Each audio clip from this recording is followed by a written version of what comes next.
Уважаема професор Недялкова, уважаеми участници в майсторския клас, скъпи колеги, скъпи гости, позволете ми да открия поредното четвърто издание на майсторския клас, организиран съвместно с университета в Синсинати, Съединените американски щати. Вече четвърта поредна година ние успяваме да поставим на вниманието на нашата аудитория актуални и интересни теми за обсъждане. Теми, които нашите участници и студенти оценяват като съществено допринесли за тяхната успешна професионална реализация. С избора на тема на настоящия майсторски клас, аз мисля, че ние отново успяхме да поставим фокуса върху един от най-наболелите и най-актуални въпроси в нашето съвремие в момента. Въпросите, свързани с това как да повишаваме финансовата грамотност, как да повишаваме финансовата култура, как да изграждаме финансово отговорни с устойчиво финансово поведение млади хора. Това са въпросите, които вълнуват и които са обект на дебат в световен мащаб. Дискусионните въпроси не случайно, които ще разгледаме в следващите няколко дни, са именно въпроси, свързани с това как да изградим устойчива финансова грамотност. Ще разгледаме въпроси, свързани с личните финанси, инвестиции, въпроси, свързани с това как успешно да инвестираме в финансовите пазари. Ще разглеждаме проблеми, свързани с кризисния финансов мениджмънт. Но, може би, най-важният и най-същественият фактор, който съм убедена, че ще допринесе за успеха на настоящия майсторски клас, е не толкова актуалността на темата, а колкото изключително високото ниво на експертност на лекторите в този майсторски клас. Уважаеми колеги, скъпи участници в майсторския клас, позволете ми да представя основните лектори, с които вие ще имате удоволствието да дискутирате и да обсъждате въпросите през следващите няколко дена. Аз мисля да започна с едно име, което на вас е много добре познато. Име, което вие обичате, име, което вие познавате. Професор Джордж Председател от университета в Синсинати, с който ние преди 4 години започнахме тази съвместна инициатива, която прерасна в един изключително успешен проект. Професор Председател, основател на един от най-успешните центрове за икономически изследвания в университета в Синсинати и за наша голяма гордост и доктор хонорис кауза на Варненски свободен университет.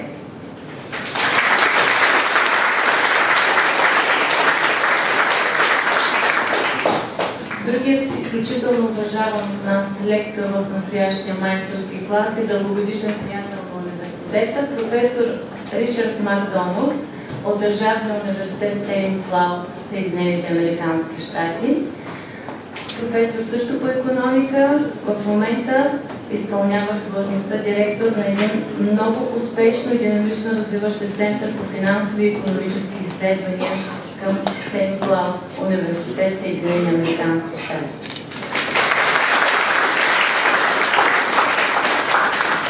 И с изключително голямо удоволствие искам също да представя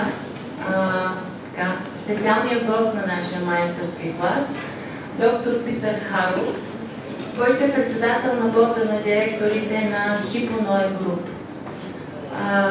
Изключителна чест и възможност, че експерт такава величина ще се включи с лекция в нашия майсторски клас, за което безкрайно много ви благодарим.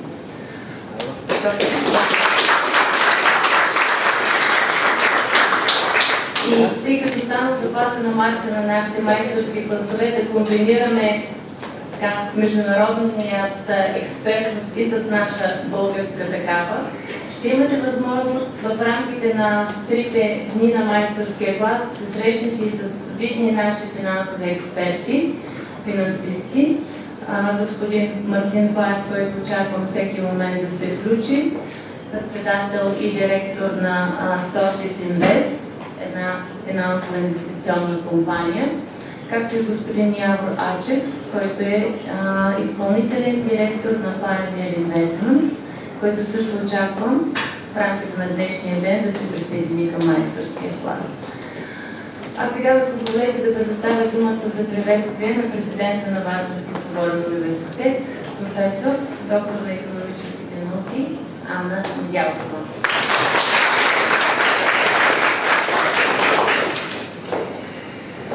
Уважаеми гости, уважаеми колеги, студенти, преподаватели, в този момент това е редно да губим време за много приветствия.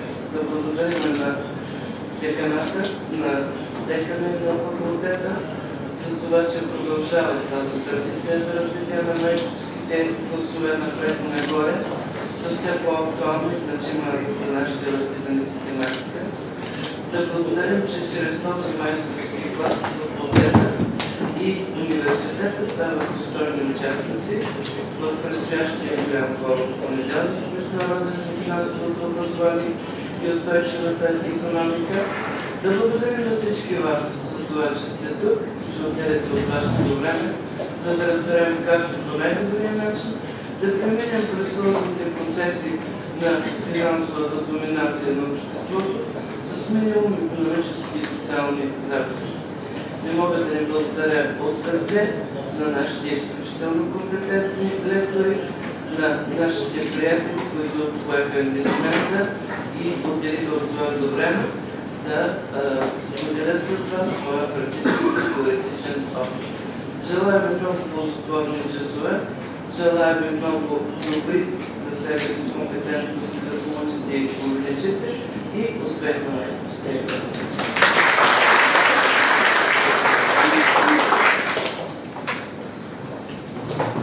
А сега, уважаеми колеги, преминаваме по програмата на майсторския клас с първата лекция на доктор Питър Харолд «Провокации в банкирането».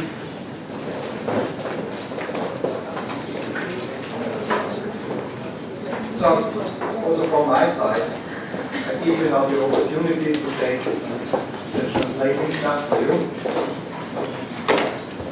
I welcome you very much, and if you have heard the name ХИПО НОЕ Груп, I would not make no question who knows this bank.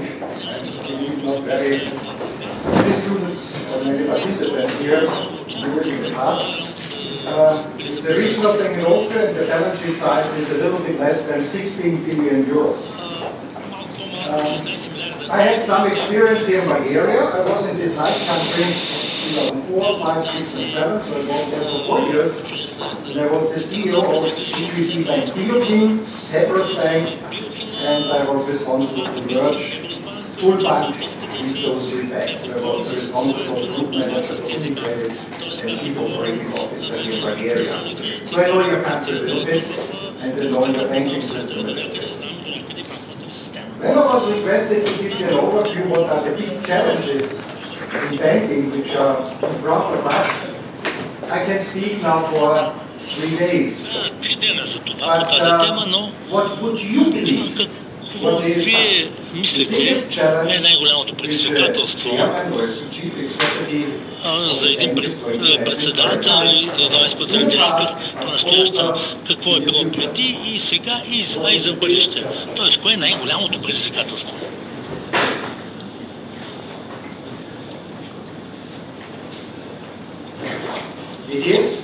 А то е да познавате вашите клиенти на първо място и да имате доверието на вашите клиенти.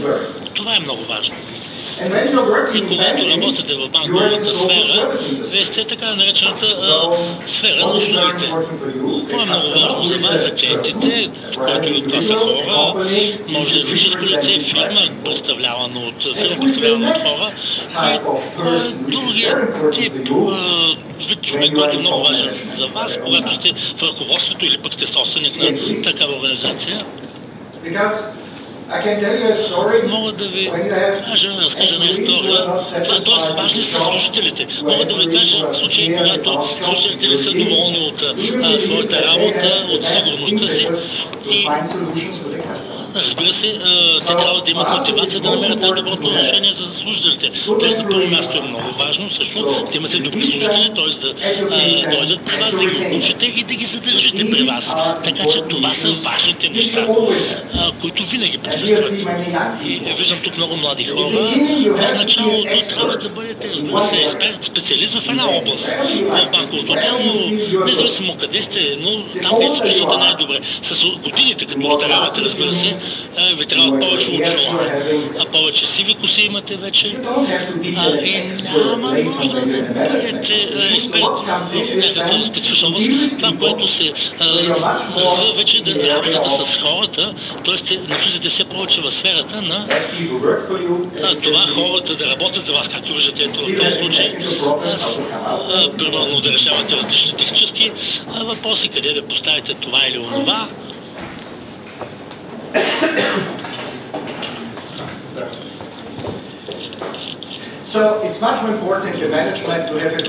Много е важно в менеджмента да разбирате добре как да се справите с различни ситуации, да мотивирате хората, които са около вас, които са специалистите, техните специалисти. Така че това е на един общ преглед, обща картина, която винаги присъства. Но какво е голямото предизвикателство? Допълнение към това първото,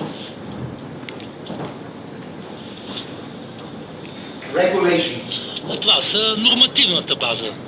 Нормативната база, регулациите.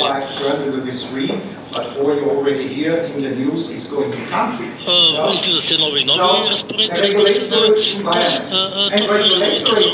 регулационната среда. Тя винаги мога да ви кажа е реакция на нещо, което се случва, на активното развитие. Тоест, ако една голяма банка ще се срине поради проблеми с ликвидността, Леман Брадърс, те имаха много висок рейтинг, когато банкротираха и бяха в А клас, но имаха проблем с ликвидността. Тоест, ако имате дълготрайни активи, никой не ви дава парите с къси финанси, тогава имате голям проблем. Но има, разбира се, проблеми. В Австрия имаше в тази връзка и в други държави. Така че най-голямата вероятност за банкрот при банката, когато има проблем с ликвидността. И ако погледнем сега на последните регулации, ликвидността е много важна в дневния ред, освен качеството на, т.е. стойността на собствения капитал. Второто предизвикателство, това е технологията.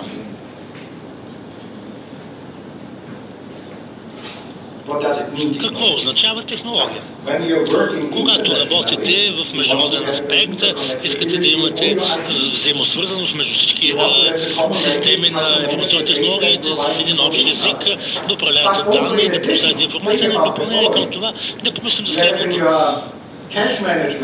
Имате система за управление на паричните средства, там в Google, Facebook и въобще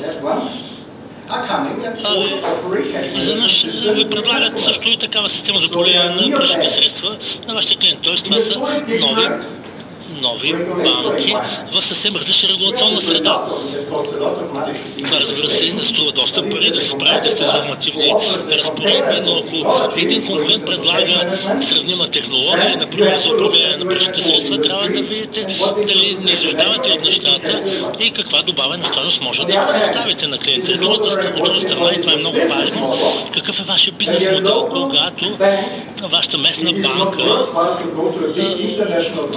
не се струва да работи на международно ниво с международно предлагане на парични средства, защото тя не може да се конкурира с другите международни банки. Технологията за това е много важен въпрос, важен момент. След това един външни фактори, икономиката, икономическото развитие.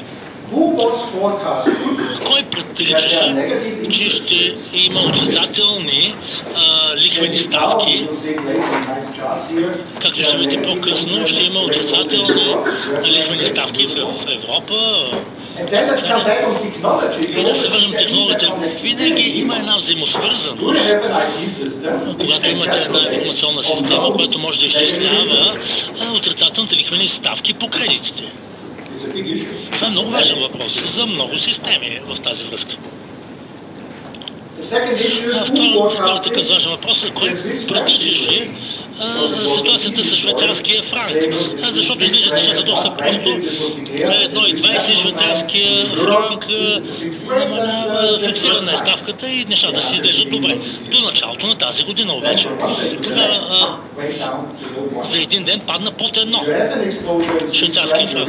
При такава експозиция на швейцарския франк и кога се рефинансира, тогава може да учи с 20%. Никой не е предвиждал нещо подобно. Така че това е също много важно предизвикателство на икономическото развитие. Ще се върнем по-късно на него. И последното тук, политическите фактори. Политиката. Може да кажете, че сме тук в България, защо политиката за мен е толкова важна? Политиката е важна, защото еврото, и знаете, че имате валутен съвет, валутен борд, т.е. лева е обвързан с еврото, зависи до голяма степен от международни фактори. Дали става по-силно или по-слабо еврото спрямо долара или дори международни валути, това влияе много силно върху вашите възможности за износ, има голямо въздействие и върху вашите клиенти също така. Независимо дали са големи корпорации или пък малки и средни предприятия, така че това са предизвикателствата, пред които се изправяте всеки ден. И поради това се нуждаете от добри хора, които работят при добро управление, трябва да имате един бизнес модел, който да определя какви точно сте вие, дали сте ориентирани към дребния бизнес, ритейл банкирането или инвестиционна банка или банка с много клонове, с малки депозити или като Goldman Sachs с много инвестиции, големи активи или пък такава банка случайна към едрия пазар, ориентирана към капиталовия пазар, интербанкирането. Банките, които аз представлявам, ние имаме така основна база за дребно банкиране, но сме доста силни и на международните капиталови пазари, рефинансирането, също за ценни книжа от структури на база на ипотеки, на база на нашите международни структури. Тоест трябва да знаете, да познавате и клиента не само страна на неговите кредити, но страна на техните депозити на клиента. И тук трябва отново да спечелите доверието на клиента. Много е важно. Доверието. И ако като стигнем вече до този момент, се появяват пък нови проблеми. Преди една година, може да кажа, коя е една от най-старите банки, Монте де Паски, на Сиена, основана 1472 година. Тя е основана в Сиена, в Тоскана, приятна среда, разбира се, Италия, не е някаква голяма инвестиционна банка, местна банка, може да кажете, че е ориентирана към дребния пазар, работи с ипотеки и така нататък. По-късно ще видите в раздаваните материали от 1472 година до 1634 година има гарантирана система за депозиране и разбира се, тук е много важно доверието за депозитантите. Защо е основана Монте де Паски? За да обслужва гражданите на Сиена и да помага на по-привилегированите класи на населението, т.е. да помага на богатите. И ако погледнем по-подробно, започва през 17 до 30 година, 20 века, открива тонове в Италия, след това излиза на международния пазар, Франкфурт, Лондон. Има след това сливания, излиза се на фондовата борза и ето сега все повече разширяване, защото винаги знаем, че голямото е хубаво, разширявате. 2005, 2007, 2008 година, 2008 и след това не се случва нещо през 2008 година. Това е една сделка с деривативи с немската банка, Deutsche Bank, и след което следват големи загуби. След това, което може да видите тук, деривативите, те са вече лоши деривативи, защото се казва винаги, ако използвате инструмент за хеджиране, в правилната доза, както използвате примерно преспивателно правилната доза, ще спите добре през нощта. Но ако вземете твърде много преспивателна, ще заспите завинаги. Същото е важно и при деривативите. Ако вземете в правилната доза с правилната стратегия за хеджиране, също нещо, което е много важно, разбирате инструмента като такъв, разбирате риска, който стои за това, разбирате какво точно правите, а не само един-двама математици да са наясно. Т.е. цялата верига на процесите на вашата организация, тези всичко, които се занимават с това, с счетоводството, всички те, ако разбират за какво става дума, тогава нещата са добре правени, добре контролирани. Ако не, може да отидете и в казиното с същия успех. Знаете, може да спечелите, но може винаги да загубите. Така че в тази връзка те се опитваха да смекчат тази загуба от 370 милиона. И каквото също се случи през 2007 и 2008 година, знаете, кризата, Lehman Brothers и така нататък. В Италия също. Виждате ситуацията с рейтингите в Италия. Сега сме на 3 минус, т.е. лоша позиция отпреди. Като цяло средата за Италия се влоши. Какво се случва с Монте ди Паски? Първото правителство подкрепи 1,9 милиарда евро, които са добри пари. През 2000 година отново загуби. Второто правителство 1,4 милиарда. През 2014 година събраха 5 милиарда. И ако ги обединим заедно, Монте ди Паски загуби от 2011 година на сам 15 милиарда евро.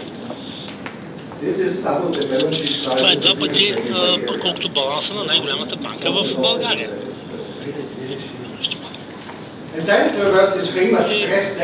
Не е лошо, той е известният стрес тест, Европейската централна банка, която проверява доколко са добри големите банки в страните. Монте ди Паски се оказа, че е най-лошата от 130 банки на базата на този стрес тест. Така че това не е на положение, в което вие бихте искали да бъдете в такава ситуация. И така продължиха нещата. Тогава, разбира се, и това е последния ред, имаше, разбира се, и разследване, тъй като трябваше да се установи дали всичко е извършено правилно и дали са взети големи рискове, тъй като имате право да вземате само 25% от вашия капитал в една позиция. Но ако вашия капитал се срине и вие вземете повече от това, което имате, разбира се, съдебната власт се намесва с разследване. Нещо трябва да се е случило, за да може такава добра, стара банка с такава история да попадне в такава каша. Запомнете какво ви казах по-рано. Какво се случва с когато икономическата среда, политическата среда, политическия фронт, какво се случва, тези несигурности, които ни обграждат, има ли някакви шокове, разбирали ли сте рисковете и дали хората ви вярват? Това са предизвикателствата, пред които сте изправени в банкирането, в сферата на банковото дело. Преди 10 години, ако погледнете този диапозитив, в Съединените щати не се обсъждаха проблемите с недвижимите имоти. Twitter и Фейсбук току-що се използваха и се използваха само от студенти, от преподаватели. Сега всички ги използват. Светът беше абсолютно различен. iPhone и Android бяха нещо съвсем начална фаза и много изкуствено за повечето хора. Не се използваха комерциално, но много неща се случиха от тогава. Получиха се много промени в финансовата система, висока безработица. Ако погледнете в Италия, която има Италия е голяма страна, но има огромна безработица. Да не говорим за Испания, Португалия и Гърция. За това ще говорим по-късно, където младежката безработица достига до 50%. Може ли си представите 50%? Къде е надеждата? Къде е доверието в бъдещето? Това е средата, в която сега съществуваме. Но тук се отместват политическите събития, арабската пролет, която започна през 2010 година в края. Ето, кибершпионажа, Националната служба за сигурност. Ако погледнете малко повече на Световния икономически форум, който произвежда доклад за глобалните рискове, ето какво се е случило от 2007 до 2015, кои са най-важните фази. Първата фаза, първият етап, виждате сините квадратчета. Това са провалите на големите корпорации, Lehman Brothers, Asset, Apples. Това са в началото на случващото се през 2007. Разчупи се глобалната инфраструктура, China Economics, се срутиха колапса на активите. Ако погледнете в 2015 година, виждате, че международни конфликти с регионални отражения, политически събития, климатични катастрофи. В Съединените щати се случиха климатични събития и катастрофи, които имаха ефект, катаклизми, които имаха ефект. В Гърция кризата. Гърция започва да наближава до фалит и освен това много висок безработица или по-малка заетост. Това са в момента нещата и цветовете, които виждате в материалите, ще видите между икономическите, геополитическите, обществените и технологическите промени, които настъпаха, ще видите, че това са сериозни промени, които се настъпват и които се случват. И ако погледнете, освен рисковете, това, което се случва, са тези кибератаки, които са свързани с технологията. Банките започват да бъдат хакирани, да бъдат нападали от хакери. Моята банка е един хакване, да създаде страница онлайн. Имахме клиент, който току-що се беше пенсионирал, който чакаше първата си пенсия. И той винаги гледа в сметката си дали пенсията вече постъпва. Първата пенсия дали ще бъде в това, което е очаквал да постъпи в сметката му. И си дава сметка, че в неговата сметка не постъпват пари, но пари изтичат.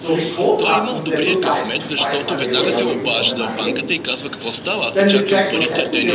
И аз проверихме и те са създали огледална страница в онлайн. Когато и те ще го създават така страница, те вземат паролите му, с паролите отиват в обикновената нормална страница и му вземат парите. И той обаче е имал добрия късмет, тъй като очаквайки си пенсията е проверявал всеки ден. Ако беше проверявал един на месец, веднъж месечно, парите щяха да му изчезнат. Това са нещата, големите проблеми, които трябва да се изправите и да разглеждате.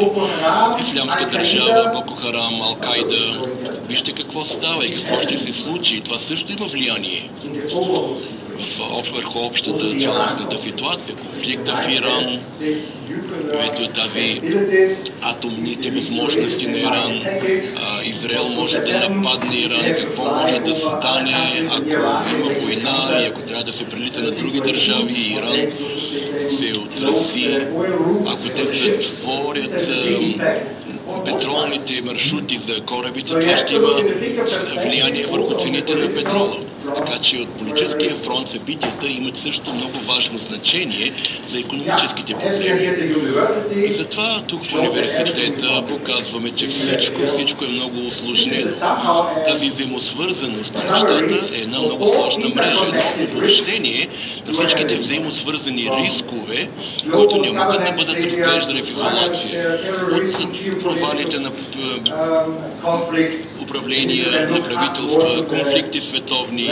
И като погледнете по-наляво, много бързо това се прехвърля в областта на икономиката, финансови кризи, ликвидни кризи, всички това, което чувате, когато имате такива класове, майсторски, това се основава на тази взаимосвързаност между политика и финанси.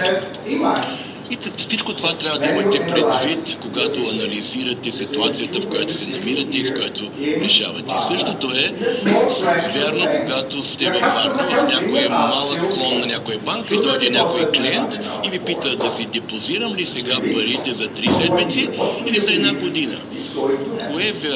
Какво според вас ще се случи с лихвения процент в бъдеще? Разбира се, винаги може да му кажете, че лихвените проценти ще растат. Веднъж ще сте прави, но ако кажете за 3 години и тогава не се случи вашата прогноза ще е 3 години грешна. И освен това, важно е да казвате не само, че нещо ще се случи, но кога ще се случи, кога ще нараснат лихвените проценти. Нещо, което може да се случи. Нека сега да разгледаме малко политическия фронт. Виждате малко картини на арабската пролет, която се случи, къде се случва. Гражданската война в Сирия продължава. В Египет беше извършен преврат. Йемен се изправя пред насилие и политическа нестабилност. Войната в Либия, при която беше свален Кадафи, но страната все още има проблем с сигурността и функционирането на правителството. Само Тунис изглежда да е малко по-успешно превръща демокрация. Това са много важни страни обаче за петролната индустрия. Ето виждате проблема с Ал-Кайда и с Ислямска държава. Има известна разлика между Ал-Кайда и Ислямска държава. Ал-Кайда е в модерния свят. Те се занимават с малки групи, които действат като франчизни групи, докато Ислямска държава функционира като армия, като военна сила. Те искат да създадат халифат. И вижте тяхните сегашните граници на Ислямска държава за сиво, и които те имат контролирано влияние и действат, държат се като държава. И виждате, че това обхваща и Сирия, Ирак и се разпространява. Това, което е важно, виждате, че това вече опира до Турция, до границата на Турция, и това е една близка до вас държава. Много конфликти, които могат да се случат и да се отразят на средата, в която вие функционирате. Ето ги тия миграционни маршрути в Европа. Виждате лицата с остров Лампедуза, където кораби, много хиляди хора търсят подкрепа и се придвижват към Европа. Европа има проблем как да се справи с тази ситуация.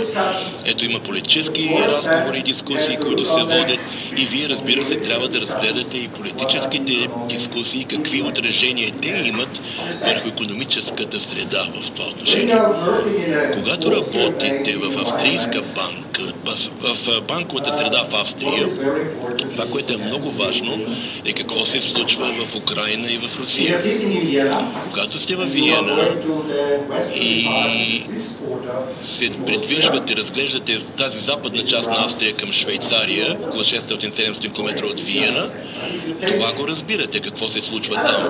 Но ако се гледате на изток, към Украина, на същите 600-700 км, вие сте в зелената доза. Много хора не вярват в Украина, не вярват какво ще се случи в Украина, и много австрийски банки са имали, хора са били успешни, тъй като са правили бизнес в Югоизточна Европа.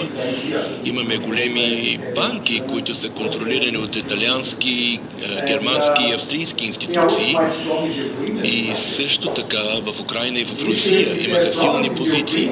Проблема е, че ако имате проблеми в Украина, и Украина е огромна държава, които имат хората в Украина, обаче имат различни представи към кого принадлежат, дали са към юга или към севера или към запада. Огромна страна с много голям потенциал, което може да се развие горещ конфликт. И ето виждате, западният свят налага санкции на Русия, Русия отговаря, и виждате как всяка страна има асиметрична реакция на санкциите. И когато, разбира се, имате силна банкова индустрия, силно банково присъствие в тия държави, руските банки могат да кажат: нямате право да изнасяте парите си, ще ги национализираме. Това ще бъде голям проблем за Райфайзен, например. Путин има време, неговият процент на одобрение, той има враг обаче, враг, който помага неговото население да обвинява някого друг. Ще отнеме време, това не е краткосрочен период, който ще се реши в 2-3 месеца. Трябва да вземете предвид тази политическа ситуация, която има ефект или въздействие върху икономическата среда. И, разбира се, много тук виждам доста преподаватели, професори, и ако вие направите някакви прогнози, ето ги прогнозите от 2009 до 2015, това, което правят тези прогнози, което се свършва с тях. Те са преразглеждания. Следващата година виждаме какво се е случило предходните години. 2011 година Международният валутен фонд все още е вярвал, че ръстът ще бъде 2,4%. Виждате, 2,1% прогнозата на Международния валутен фонд. 2012 година е ревизиран на 0 и освен това се е очаквало брутния вътрешен продукт да е минус 0,42 до минус 0,4. Значи къде е? Тук е въпросът с доверието. На кого да вярваш, как да вярваш. Важно за вас е да знаете какви са несигурностите в прогнозите и какви промени могат да настъпят. Трябва да сте гъвкави в своите прогнози. Друг въпрос, който винаги ще ви задават: каква ще бъде цената на златото, как ще се движи. Вижте какво се случи миналата година. Развитието в цената на златото, движението нагоре и надолу. Вижте прогнозите. Това са институции, Credit Suisse, Deutsche Bank, JP Morgan. Това са важните финансови институции. Какви прогнози дават? Кой е познал? Кой е познал? Deutsche Bank до някъде е познала правилно, но виждате, Swiss General е било най-лоша прогноза в това отношение. Société Générale, да. И можете понякога да грешите. Виждате, че прогнозата на Международния валутен фонд винаги се ревизира за всяка следваща година на базата на предишната прогноза и настъпилите промени. Трябва да сте изключително внимателни. Ето го развитието за швейцарския франк. И в статистиката има една сериозна история. Когато имате сериозен удар в нивото на Швейцарската национална банка, отвори пазара, виждате как рязко се срива този шоков удар, който настъпва в системата, който е прекалено голям за системата. Системата реагира прекомерно и след това се съвзема обратно. Никой не можеше да предвиди. Никой не го предвиждаше това. Но трябва да посъветвате вашите клиенти и трябва да имате система за управление на риска, която работи в ситуацията на стрес-тест, тъй като трябва да знаете какво се рискува, какво е заложено на риск, ако се случи това. Вие трябва да проверявате дори онези дейности, за които не вярвате, че могат да се случат, но имате ли достатъчно капитал? Тъй като вашия капитал е буферът, ако нещо такова се случи, все още да имате достатъчно. Вие трябва да имате повече и повече и повече, за да сте хеджирани и запасени. Ние докладвахме на нашия борд, им дадохме различни сценарии, които могат да настъпят. Ето го кривата на илда в юро. Виждате, че има и негативни лихвени проценти. Тримесечните референтни курсове са негативни и след това скачат до 1,2% за 30 години. Вярвате ли, че това е риска за премия за 30 години? Ако приемете депозита на някого, какво може да се случи за 30 години или може ли да се прогнозира с достатъчна сигурност? Аз пристигнах тук с един колега, който е повече от 30 години и виждате колите как са били строени изработвани преди 30 години и ще помислите, че една кола на 30 години е много стара. И ако сега дадете един прогноза от 1%, след 30 години може тази прогноза да се окаже много невярна. Колкото повече е дурацията, продължителността, толкова дълго може да се променят вашите решения, какво да направим. Краткосрочен депозит или трябва да ги вложите на по-дългосрочен дебит. И процента е по-малко от 1. Каква е настоящата ситуация в Европа? Имаме от Европейската централна банка и от инвестиционния план. Имаме доста ниски цени на петрола. Преди 2 години никой не предвиждаше такъв спад на цените на петрола. Ерата на еврото ще се възстанови. Добре ли е да имате силно евро като европеец? Дали е добре еврото ви да е силно или да е слабо? Тъй като винаги четете във вестниците, че еврото е слабо и това е лошо. И тук има хора от щатите, те са доволни, че в момента доларът е силен за експорт. За износителите е добре еврото да е ниско. Германия е износител, нетен износител, и за тях е добре да е ниско еврото. Какъв е риска обаче? Инфлацията е огромен риск. Инфлацията се движи от цените на петрола и в момента, понеже те са ниски, виждате, че няма инфлация. Какво е голямото предизвикателство на мониториращия орган, като Националната банка, който наблюдава икономиката? Ето, примерно, има рискове, които може да предприемате или да управлявате, за да управлявате инфлацията. До какви инструменти владеете, за да управлявате дефлацията? Много тестове трябва да се извършват. Тези изинга е една от тези дейности, количествения изинг. Но за много дълго време голямо количество пари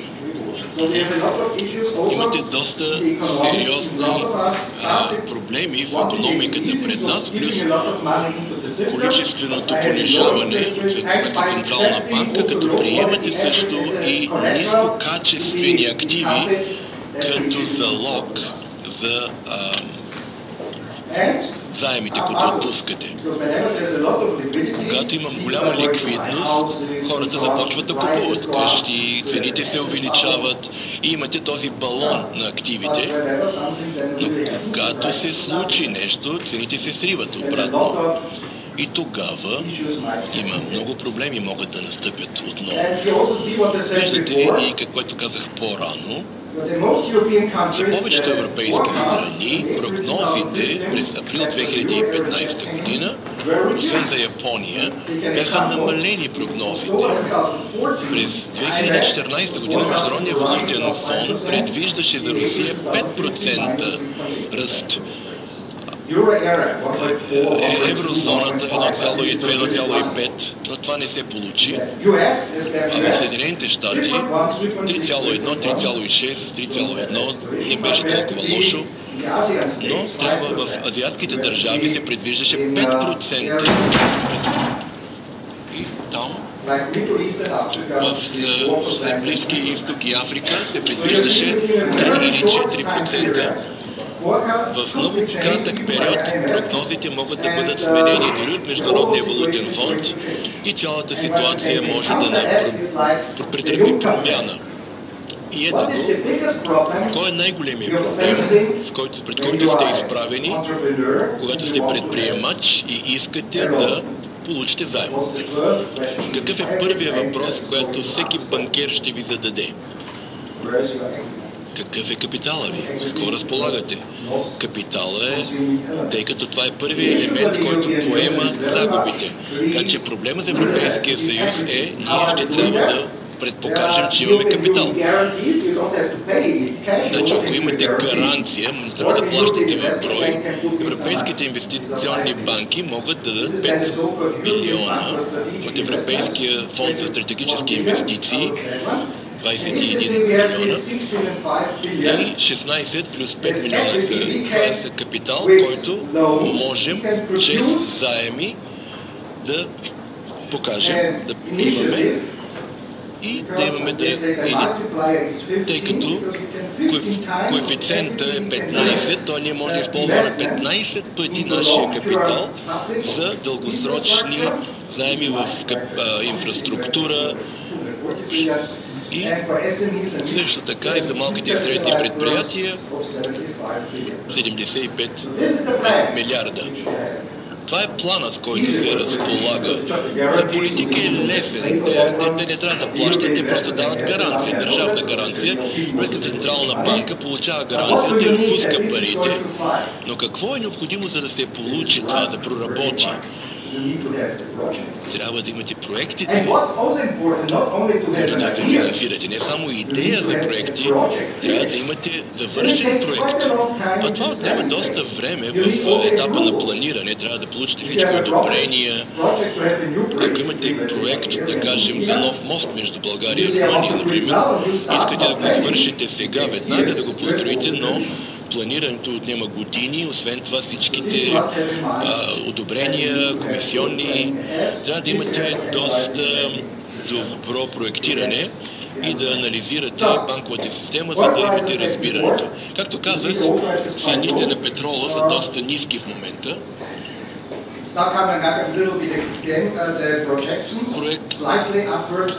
Прогнозите са, че ще падат известно до 2000. Това са прогнозите, но около $100 се... Никой не го вижда в момента да се случи до там. Това, което е много важно и което ще бъде проблем тази година, е Гърция. Напускането на Гърция на еврозоната евентуално.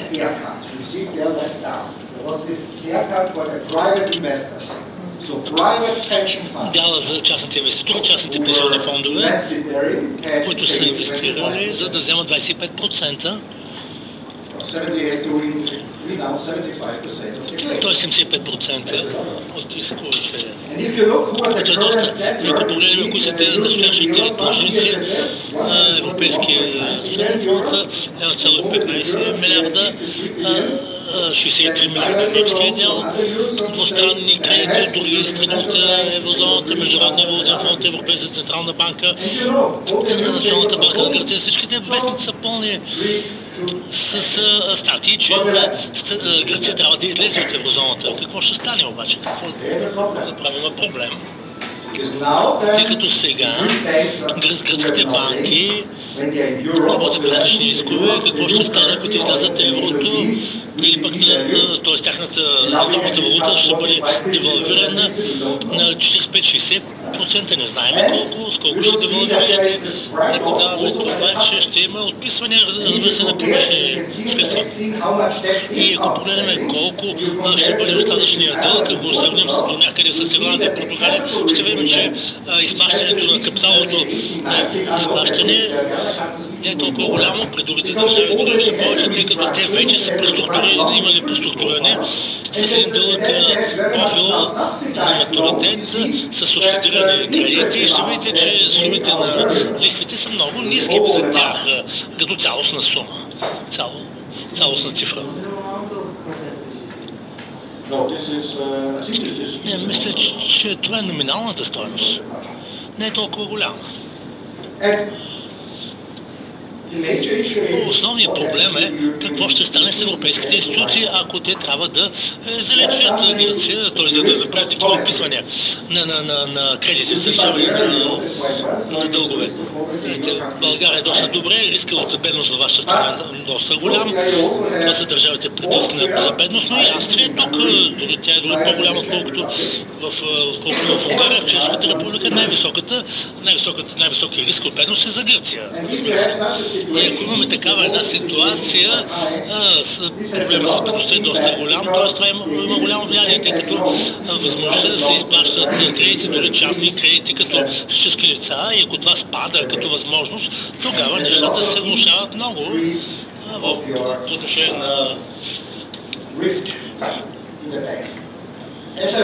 и се увеличава много риска в банката, тъй като тук има много преподаватели, професори и аз търсих много статистики и анализи за международно уреждане на задължения между банките и това, което мога да ви кажа, зависи какъв е видът на конкретната банка. По отношение на дълга не са на 100% но са сложили тук този анализ за 10 годишен период. 223 банки по света са анализирали, такива, които са насочени към дребния пазар, пазара на дребно, търговските инвестиционните банки, като Goldman Sachs, тя е ориентирана към международната търговия, пък една, която се финансира от дребни банкери. Това са като местни банки тук, като Борда, при вас, такива, които работят на едро. Това са международни банки с капиталови, които имат дейност на капиталовите пазари, като моята банка. В Съединените щати 73% са дребно банкиране, 23 някъде са на търговски и инвестиционни. Това е като анализ в Европа. Има повече, които работят на едро. Международните банкови пазари с на капиталови пазари, също и в Азиатско-Тихоокеански регион, новоразвиващи се икономики, особено по тези пазари, там са насочени към пазара на дребно. И ако сте такава една банка, какви са ваши съотношения? Ваши проценти, стойността на собствения капитал, много интересно за мен беше това, което се казва, че обикновено трябва 10-11-12% е стойността на собствения капитал, но при тези, които се финансират от пазара на едро, 10-3%, това е много странно, защото ако погледнем тази статистика, инвеститора трябва да има винаги над 10% и повече. Теоретическите статистики също може да ви дадат доста подвеждаща информация. От друга страна, разбира се, ако погледнем този елемент на дела на приходите, тези, които са ориентирани към търговската дейност, като инвестиционните банки с 44,3%, т.е. има много приходи. От друга страна, другите банки има само 22% в това отношение, т.е. различни структурни типове структура. Ако погледнем възвръщаемостта на собствения капитал 12,5% и 8,1%, средно 10% в тази връзка. И трябва да се много внимателно, за да спечелите стойността на своя собствен капитал, да може да я възстановите, т.е. в предността в една среда, където купувате банки с премията на нетната стойност. Това е възможно само в новоразвиващи се икономики, където са по-ниски стойности.